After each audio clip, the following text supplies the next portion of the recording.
On the patch, some of you may have seen the article that was printed, and it certainly created some dialogue in the community, which is what I wanted.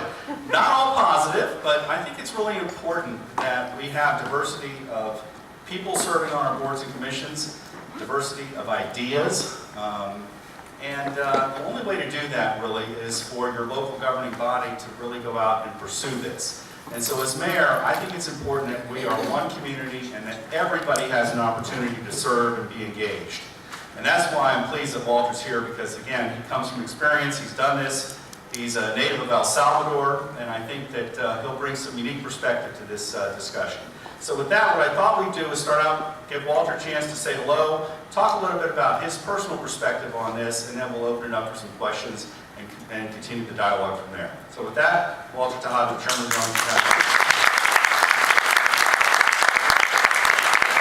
And so volunteering is part of our culture, but a lot of people are not necessarily used to that concept, and we have to be able to explain the why it's important to volunteer and all those things.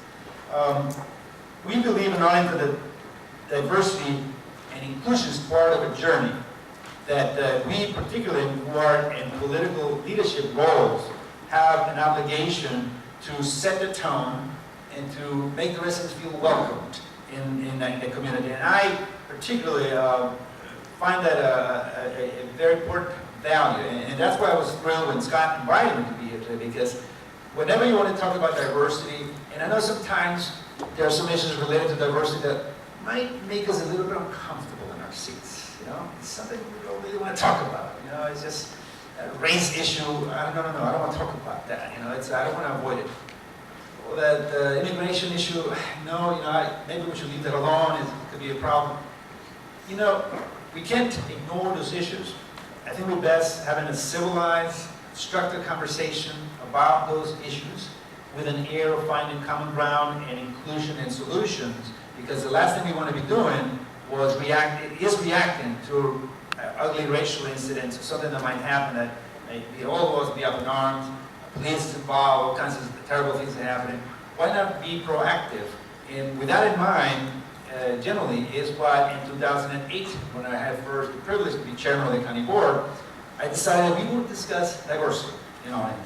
So we have folks from GMU, from the Center for Conflict Analysis and Resolution, to help think through what we would do. So we then created a diversity community member to engage in what we call a World Cafe dialogue. How many people here have ever heard of World Cafe style of participation? Okay, a few of you have. And I have never heard of the World Cafe until the diversity dialogues.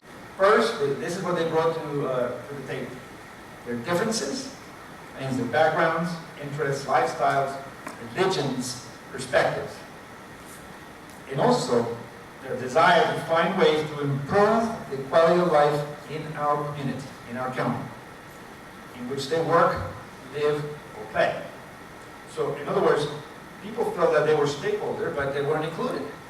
And by having this vehicle, okay, well, they had a voice somehow, and they felt that they wanted to improve the quality of life, but there was no vehicle. And we opened up many opportunities for folks, always promoting joining advisory commissions or task forces that people can have an opportunity to participate. When we hear these things about the browning of America, and when we hear about the graying of America, let us not be intimidated by that necessarily. Okay, let's say if that's happening, how do we address it? What does that mean?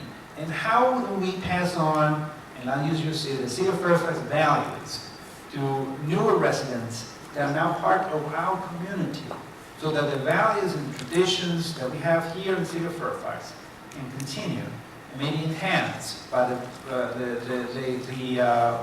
value other people bring. So I would just close by, I know that the subject of immigration is intimidating and divisive. It doesn't have to be like that. Our history as a nation is we're a land of immigrants. This is what distinguishes the United States from all the nations. The immigrants typically come with the desire to succeed, not to get a government handout. You know, people want to get ahead and be part of life. And so I think by you having delivering a message to the residents that you want to include people to participate, they have a responsibility also to, once they get that invitation, to participate and be part of it. And that's a work in progress. So I just want to say thank you. Please let me know if there's anything else I can do to assist, and congratulate you on this initiative. Thank you all. And we have a diversity inclusion task force that we've been meeting now since January, trying to figure out solutions and how we can get more people engaged. Again, it's a really simple goal, which is just trying to get more people involved in their community. But it's harder than you think, and we've been struggling at it, and as a group, we've met now, what, 4 times? Some of you were in the room, 4 or 5 times, and we're still struggling in how we get more people engaged. It really is going to take the elected leadership, it's going to take each and every one of you who serve on a board or commission, who know your neighbors, to say, hey, why don't you get involved? And that makes a big difference. And you know, everybody that we've gotten that might look a little different than some of us in this room to engage is because most of us have gone out and said, why don't you apply? And many of them said, I never thought about it before. So I think it's really important, but it's going to take time.